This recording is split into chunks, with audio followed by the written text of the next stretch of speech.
Freedom Bird, A Tale of Hope and Courage, written by Jardine Nolan, illustrated by James E. Ransom.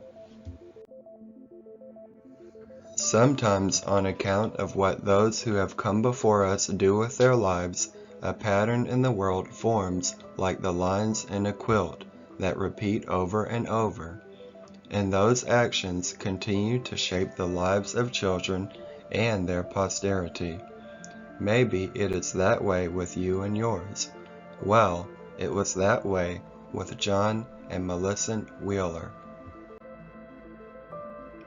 Now you know, even before I tell you, there was nothing civil about that war.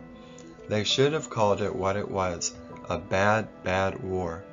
But good can come out of bad, and something good came out of those backwoods one turbulent and thunderous night.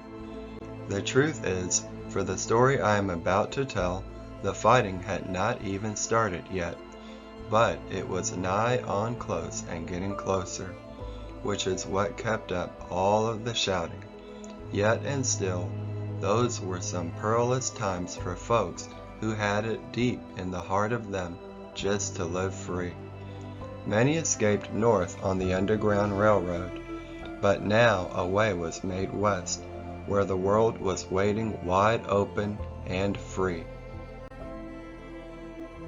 Like every other slave on Simon Planty's plantation, John and Millicent suffered one hurt and heartbreak after another. But the worst of things was when, one by one, their parents Samuel and Maggie were sold away. I don't have to tell you the pain this could put on anyone, let alone a child. But long before this, Samuel and Maggie had sown the seeds of freedom in their children's minds and hearts. Back in the long ago days, Samuel and Maggie had told their children, when they wanted to and could remember how, our people could fly away to freedom as free and easy as any bird. There is beauty and music in the flight of birds. Listen for the song. It is a song for the soul, a dance for the heart. Their wings comb melodies from the air. Millicent and John had taken to those old tales of flying. In the brightness of day, the stories seemed like fancies concocted to soothe a battered brow. Yet and still they carried the dream with them as they toiled the fields, until it began to weave and wrap itself around them like a quilt. It began to take root in their hearts and minds.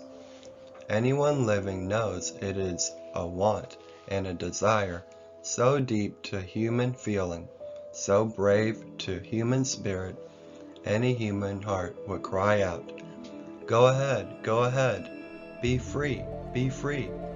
Remember, oh remember, how to make yourselves free. Maybe such a time will come for you, Samuel and Maggie had told their children.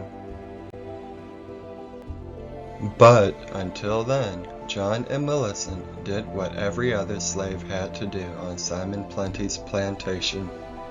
Start their back-breaking labor at the first light of day and end because it was too dark to see. They worked in all weather, wet or dry, hot or cold, and Brone Sorensen, the overseer, watched over them to make sure. As they labored in the fields, John and Millicent wished and dreamed and imagined. But this day, only one lone and mysterious bird circled overhead. Beholding such majesty with no ties or bounds to it put Sorensen in a merciless mood. Adept and ready with his cruel-edged leather, he supposed he could yank the bird right out of the air. Taking right aim at that beauty, the lash split the air. Light flashed across the sky. All movement and music stopped. The act created a great wrong that in time would need to be made right. Ha! Landed it, Sorensen laughed. The strange bird fell at Millicent's feet. She reached for it. "Leave it," he barked his ugly command. But that night, as the full face of the moon shone wide and bright, neither child could rest. Neither child did sleep. They worried and worried about the poor bird. "Let us go to it," Millicent decided, "if just to bury it proper." Discovering life was left in it yet, they carried it home. It was a large bird, like no other seen around these parts before. Its long, spindly legs made the children wonder how it could stand on them at all. Millicent and John only wanted to tend its wounds. With the sweet milk of human kindness and despite the risk, they determined to nurse the strange bird back to its good health. There was no turning back now. But the next morning more misery ripped at their hearts. John was hired away to Mr. Finley's farm to help with the ginning. No telling how long he would be gone. 5, 6, 7 months? The better part of a year?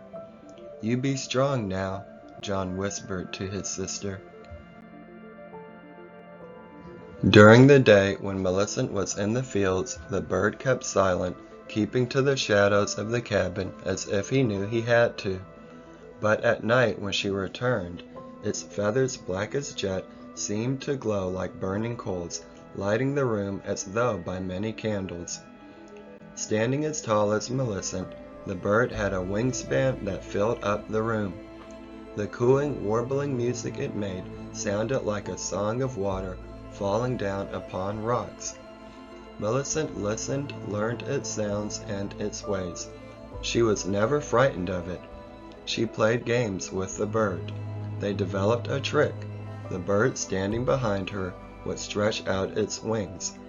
From the shadow they formed, it felt to Millicent that she had grown her own wings and she could indeed fly.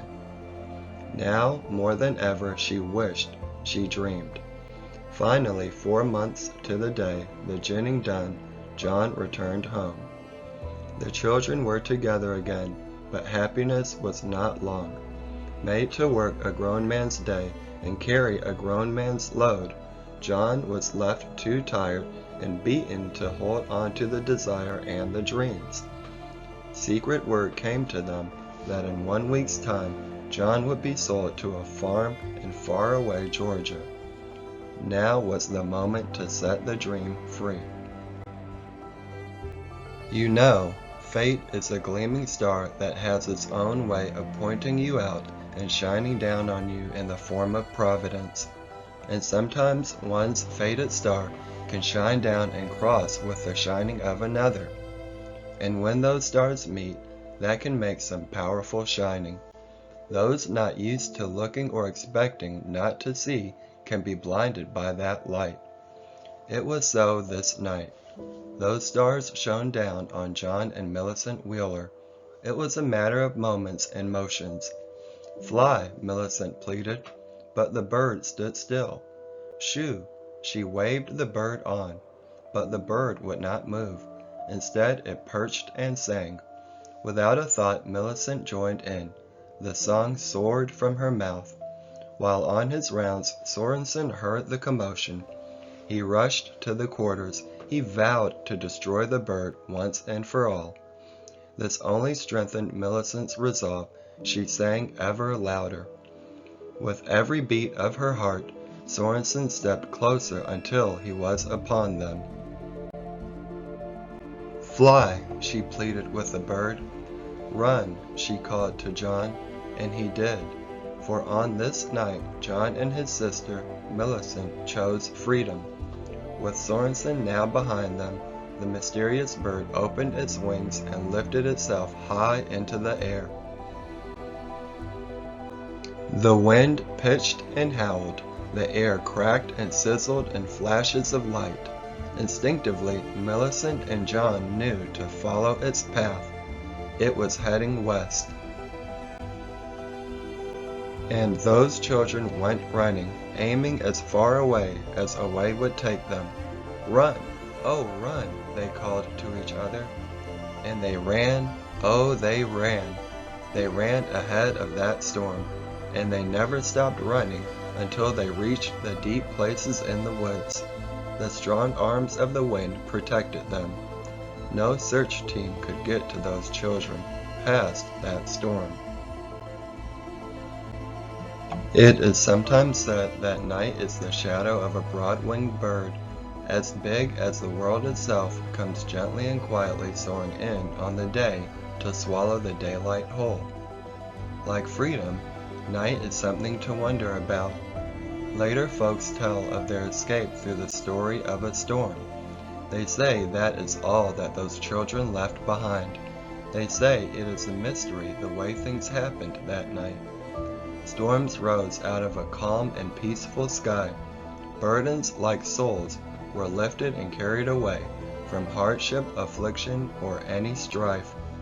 Folks say it was a thing to wonder about and a mystery how John and Millicent ran away so free, as sweet and easy as eating pudding.